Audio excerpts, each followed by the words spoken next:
ઉનાળાની ઋતુના આગમન સાથે સમગ્ર શહેરમાં આગના બનાવોએ ચિંતા વધારી દીધી છે. તાજેતરમાં જ સુરતના વેસુ વિસ્તારમાં આવેલી DGGIની કચેરીમાં આગ લાગવાની ઘટનાથી નાસભાગ મચી હતી. ફાયર બ્રિગેડે સમયસર પહોંચીને આગને કાબૂમાં લીધી હતી.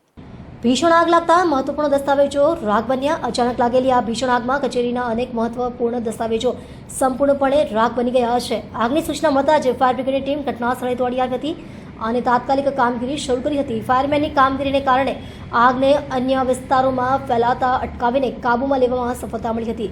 આ અંગે જાણવા મળ્યું છે કે આગ લાગવાનું ચોક્કસ કારણ હજુ સુધી સ્પષ્ટ થયું નથી. સંબંધિત અધિકારીઓએ તપાસની શરૂઆત કરી છે. શોર્ટ સર્કિટથી માંડીને અન્ય કોઈ ગેરવ્યવસ્થાને કારણે આગ લાગી તેના તમામ પાસાઓની ચકાસણી હાથ ધરવામાં આવી છે.